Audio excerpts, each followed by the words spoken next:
Cumprimento a todos os internautas com a doce e gloriosa paz de nosso Senhor e Salvador Jesus Cristo.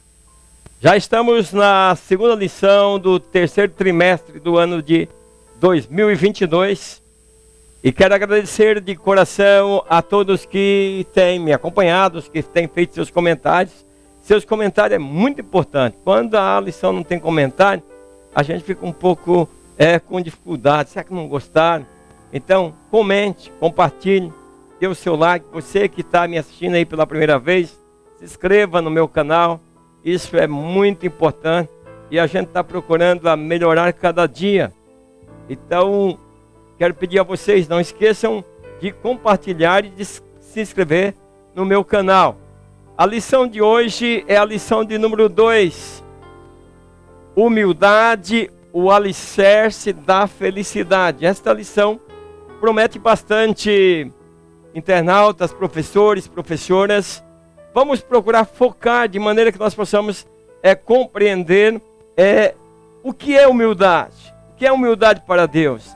Então hoje também nós falaremos aí sobre o pobre de espírito. A introdução diz o seguinte: logo no início do sermão da montanha, Jesus nos fala sobre as bem-aventuranças.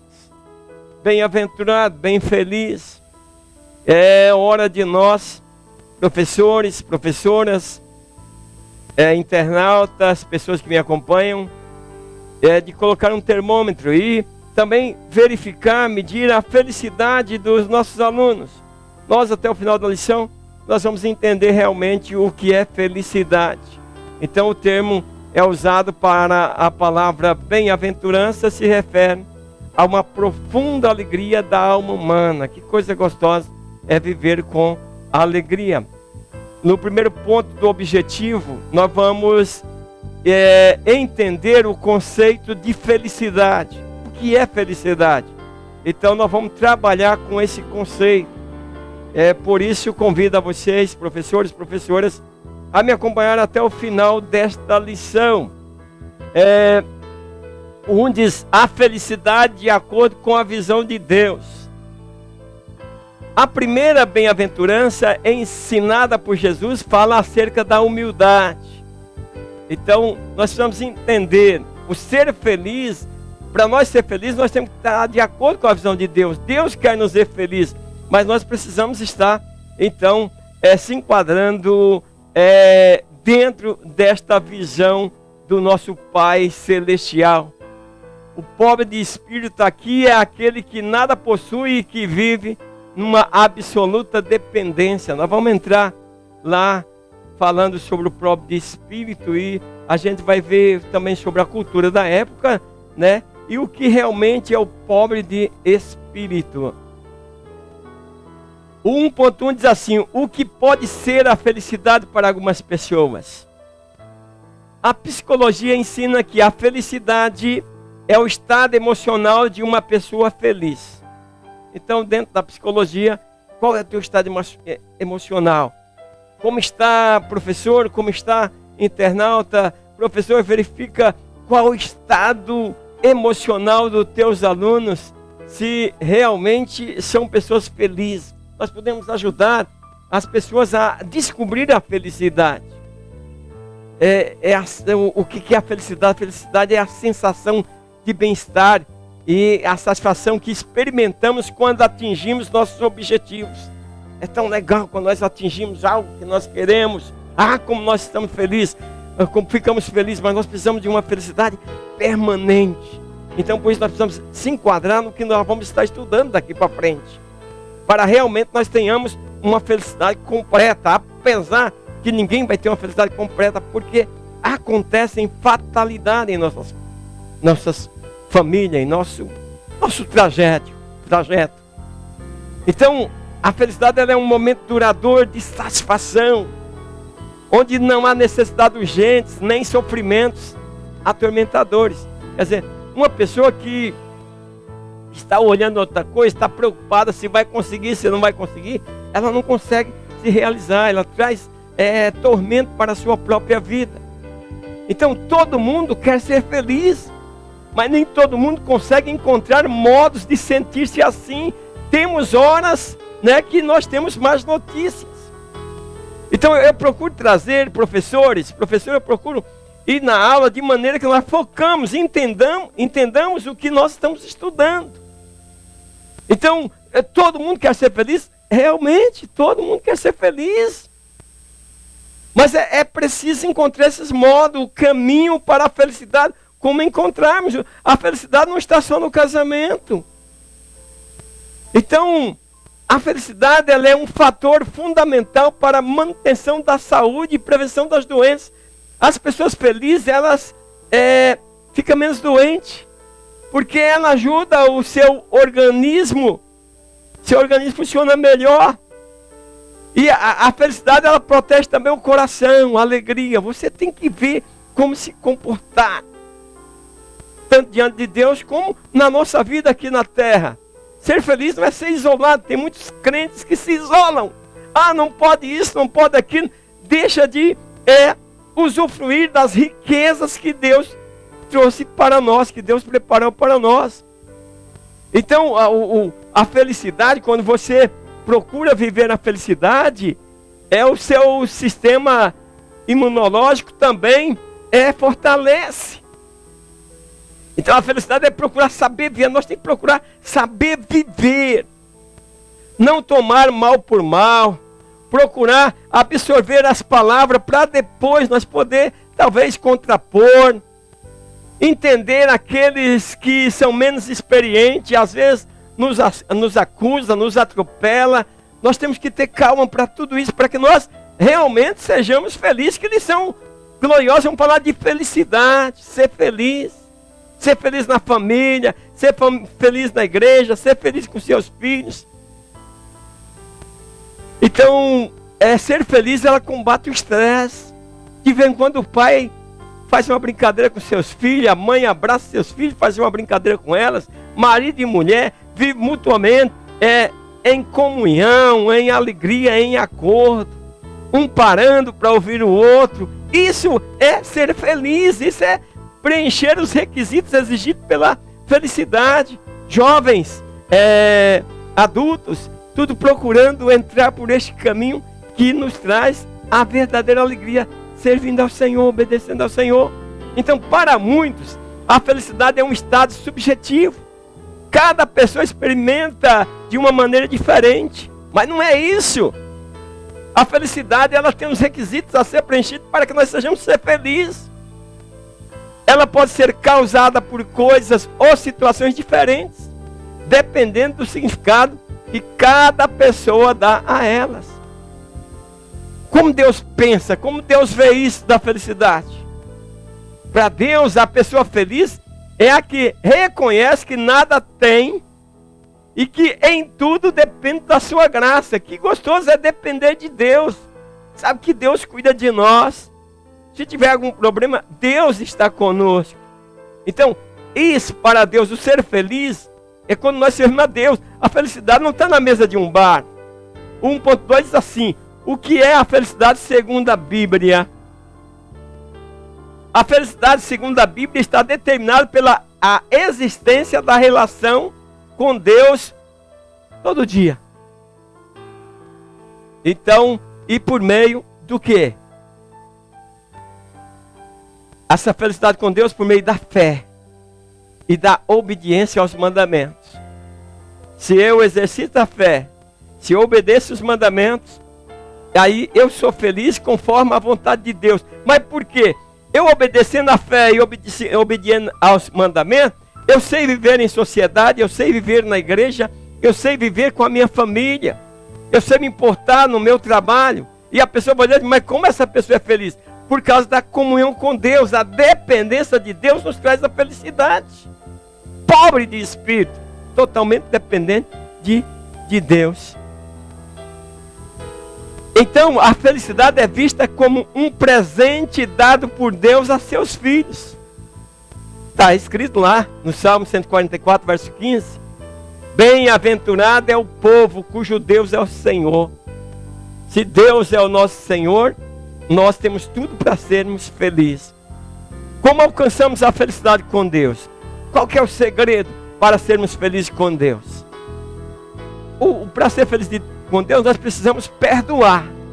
Aprender a perdoar, para que também sejamos ser perdoados. Então, a felicidade vem de experimentando também o perdão. Quem não perdoa, ela não consegue ser feliz. Eu quero ser feliz. Mas você tem uma mágoa com fulano, você não perdoa ela. Perdoa que a felicidade vai chegar até você. Professores, professoras, ensine. Isso é importante ensinar para os nossos alunos a importância do perdão. Se alguém não perdoa, ela vive amargurada. Não se pode ser feliz com o terrível peso da culpa sobre os ombros. Pedir perdão e perdoar, isso é importante, para que a felicidade esteja em você. 1.3 diz assim: onde podemos encontrar a felicidade? Qual é o lugar? A felicidade na Bíblia é realmente vista como um paradoxo, como uma aparente contradição ao senso comum. Por que isso? Então, o Senhor nos ensinou acerca da felicidade, e é um ponto que é um paradoxo para você, é uma coisa que contradiz. Para ser feliz, você precisa amar o vosso inimigo. Você precisa bendizer os que vos maldizem. Você precisa fazer o bem aos que não gostam de você. Você precisa orar por aqueles que falam mal de você, que te maltratam e que te perseguem. São requisitos que estão aí incluídos na receita da felicidade. Para ser feliz, tem o preço. Eu não posso ser feliz e tendo inimigo. Não. Eu tenho que amar eles odiando meus inimigos, eu não consigo ser feliz. Então, professores, professoras, essa lição é uma lição calma, tranquila, para que nós possamos fazer com que nós possamos viver a vontade de Deus, ser feliz. Deus quer nos ver felizes. Ele não quer nos ver tristes e amargurados. Então, o que uma pessoa deve ter para ser feliz? Será que é ter dinheiro? Não é. Ter dinheiro e posse não é. Ausência de dívida, amor por um cônjuge, tudo isso é importante dentro da felicidade. Ter dinheiro e o dinheiro não ser, você não ser escravo dele, isso é importante. Não ter dívida é importante para você ser feliz. Amor à sua esposa, o seu esposo, isso é importante. Mas isso não é felicidade. A felicidade está no viver conforme a vontade de Deus. Então, nós precisamos entender que nem todo mundo tem essas coisas. E nem mesmo aqueles que têm podem se dizer realmente feliz. A felicidade não está na família, nem em boas atitudes diante de cada circunstância da vida. Tudo isso, ter dinheiro, viver bem com o cônjuge, não ter dívida e outras coisas mais, pode ajudar. Mas a maior felicidade está em Deus. Porque é em Deus que existe paz, aceitação, amor e liberdade.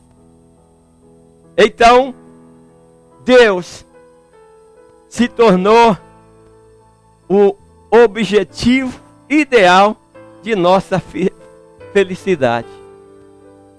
O 2 diz assim, o primeiro objetivo da lição que nós vamos estar vendo.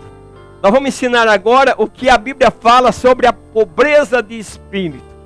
É um versículo que muitas pessoas não conseguem interpretar.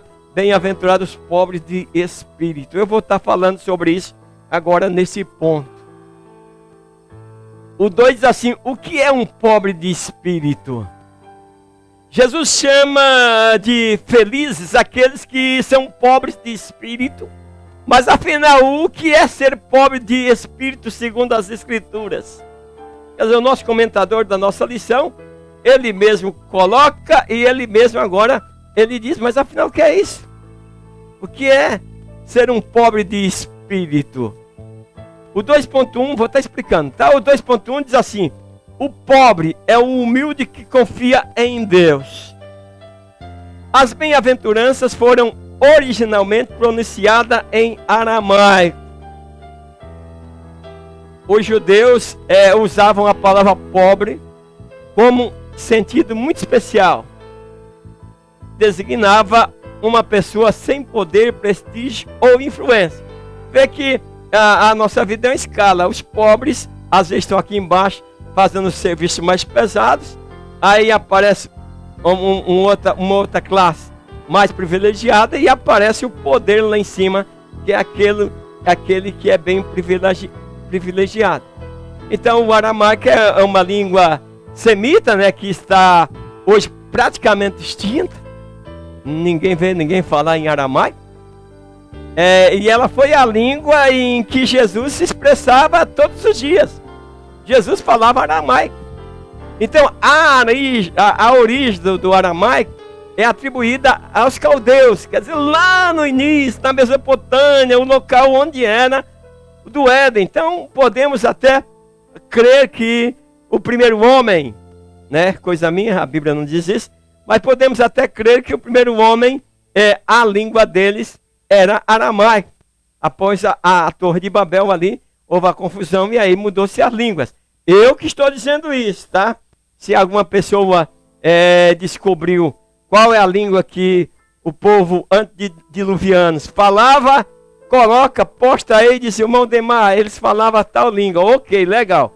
Eu estou supondo que o povo antediluviano falava aramaico e o aramaico foi uma língua falada por Jesus.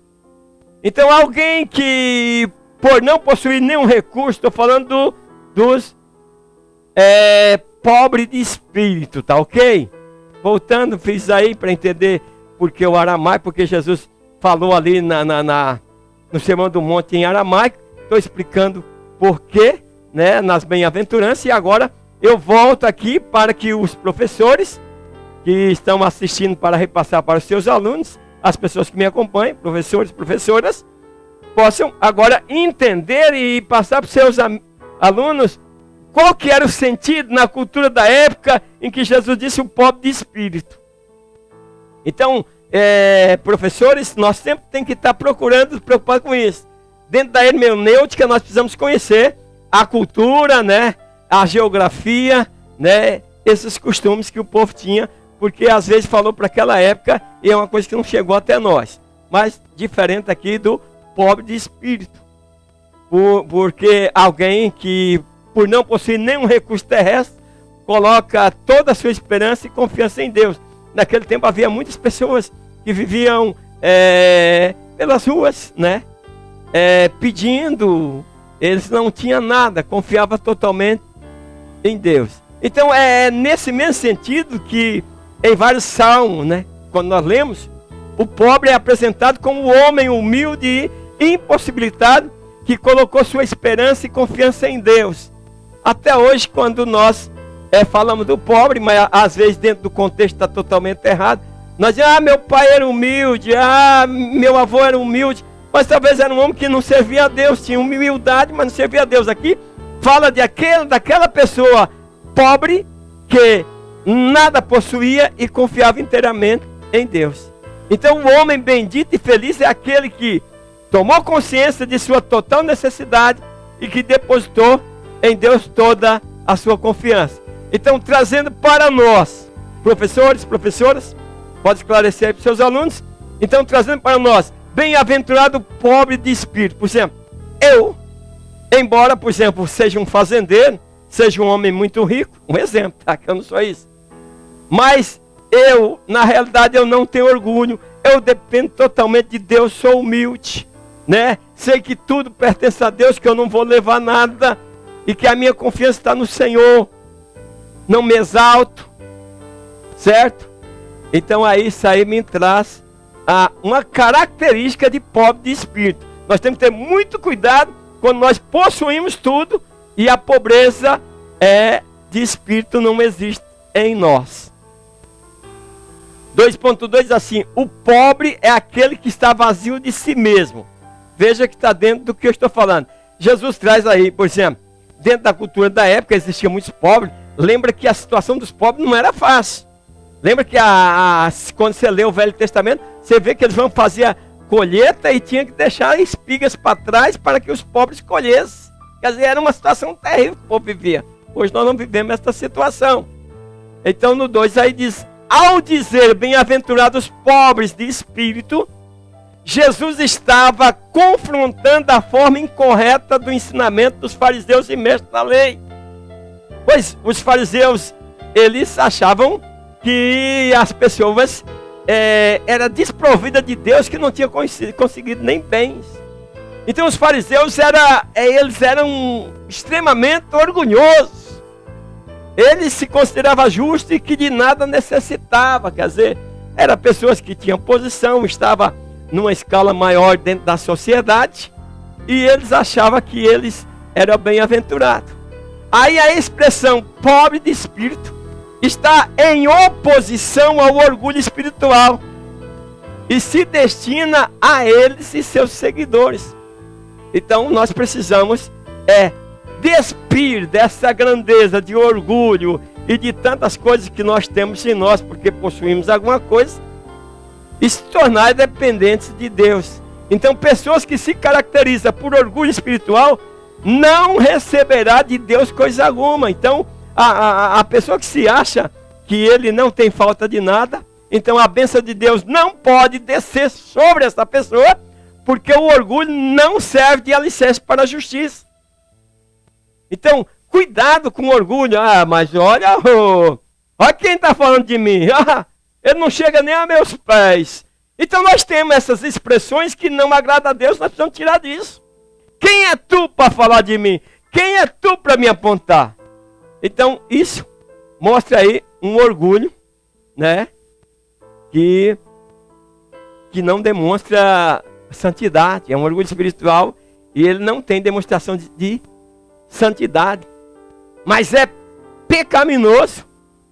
E aí, sendo assim, jamais nós podemos ser felizes, porque o nosso orgulho não deixa, nosso comportamento de estar crendo que estamos acima, impede que se produza felicidade em nós. Como eu mostrei, a felicidade através da fé. O 2.3 diz assim, o pobre é plenamente dependente de Deus. A palavra humilde, empregada por Jesus em Mateus 5,3, é a mesma palavra que é traduzida por mendigo em Lucas 16, 20-22. Então, o humilde e mendigo derivam de uma raiz que significa abaixar-se ou encolher-se.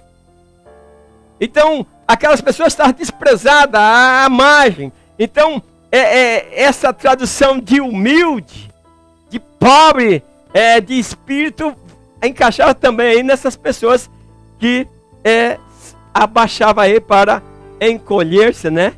E para que os outros estivessem superior.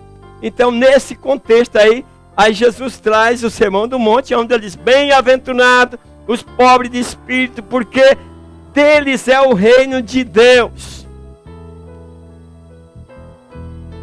E ela se refere não aos homens que são constrangidos a mais abjeta mendicância, porque eles não têm absolutamente nada. Era muito humilhante ao indivíduo confessar que nada tinha e que por isso dependia de outro. O convite é para não confiarmos em nada dentro de nós. Aumenteis a nossa saúde. Talvez nós estamos bem, amanhã somos acometidos durante a noite de um infarto, amanhecemos inerte. Então o convite de Deus, ali de Jesus no Sermão do Monte, quando ele fala bem-aventurados pobres de espírito, ele está convidando seus ouvintes que chegam até nós a esvaziarmos de tudo e ficar tão dependente quanto um miserável que está debaixo de uma ponte e tem apenas o dia, como a certeza de que um novo amanhã. Então nós somos convidados a ser vazios neste ponto, a nos considerar como uma pessoa que nada tem, para que caímos aí nas bem-aventuranças dos dos pobres de espírito. Então, tentando concluir aí sobre o pobre de espírito, para que o professor possa usar essa aplicação aí na sua aula, o pobre é aquele que não tem recurso econômico, sofre as privações das necessidades básicas da vida. Como eu disse, embora não vivamos isso, mas nós temos que considerar como que se nós como que se nós não tivéssemos nada, esvaziar-se de nós mesmos, como eu acabei de explicar. Então nós somos convidados a esvaziar para que nós possamos encaixar, né, nessa característica do pobre de espírito. É saber que ele depende completamente de Deus. Não existe autogoverno no pobre de espírito, mas sim uma disposição para a obediência, para a submissão a Deus e a sua palavra. Eu trouxe aí, professores, professoras, acredito que procurei ser um pouquinho claro, para que vocês possam estar passando isso para os seus alunos. O objetivo do 3, nós vamos no ponto 3, eu vou estar mostrando Jesus como nosso exemplo de humildade. Quer dizer, o maior exemplo. E todo mundo sabe disso. Então, 3, Jesus, nosso maior exemplo de humildade. A humildade na vida de Jesus sempre foi e sempre será o nosso maior exemplo. Por exemplo, Jesus disse: aprendei de mim que sou humilde, e sou manso e humilde de coração. Quer dizer, o crente que qualquer coisa ele está saindo nas alturas, quer dizer, se irrita com facilidade, maltrata as pessoas com facilidade, essa pessoa está fora do aprender de Cristo. Não tem humildade. Jesus teve humildade, resolveu vários problemas. Professores, professoras, coloque para os seus alunos: quando você tem humildade, você tem facilidade de resolver o problema das pessoas, porque você é humilde, então é mais fácil. Agora, pessoas que pegam no tranco, esse é complicado.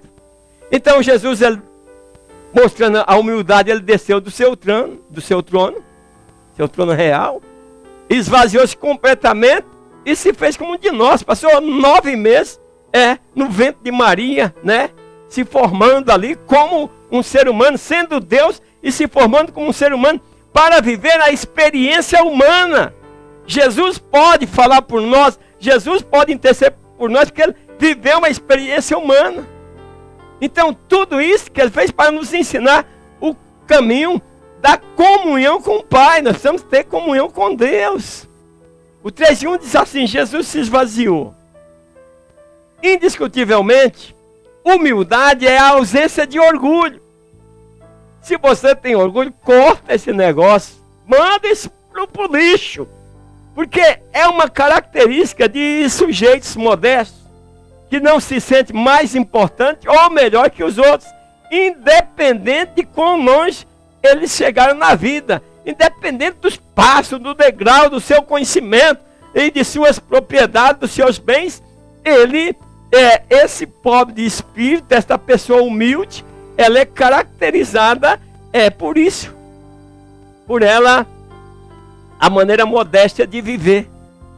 Humildade não é um conceito, é um comportamento, um modo de ser e um modo de vida.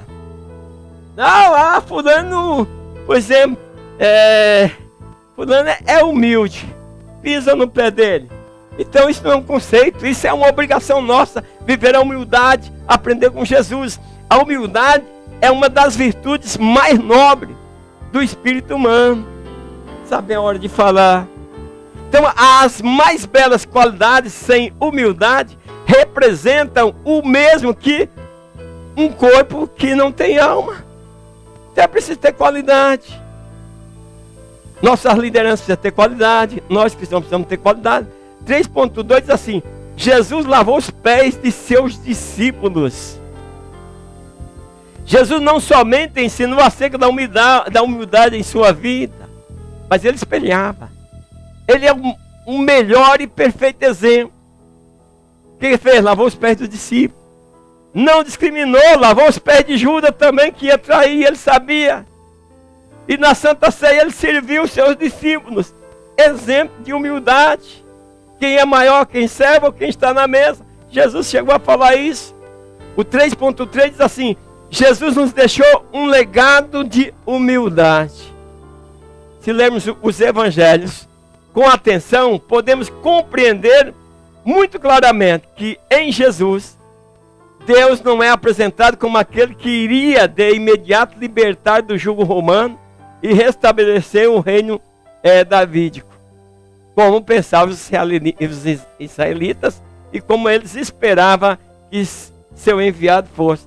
Eles esperavam Jesus no trono, mandando já chegar, mas não é daquela maneira. Ele disse: o meu reino não é deste mundo. Então a bênção de Deus, segundo Jesus, não era para os que reclamavam seus direitos de superioridade espiritual. As riquezas do céu se oferecem somente para aqueles que sabem que dependem inteiramente de Deus. No reino de Deus, ninguém passa à frente da fila por ser melhor que o outro. Às vezes, você chega numa prefeitura, você chega num governo, e porque você tem uma certa posição, você passa na frente da fila. Mas, com Deus não é assim não. As bênçãos de Deus não se conquistam por esforço pessoal ou por merecimento. Elas só podem ser recebidas por graça.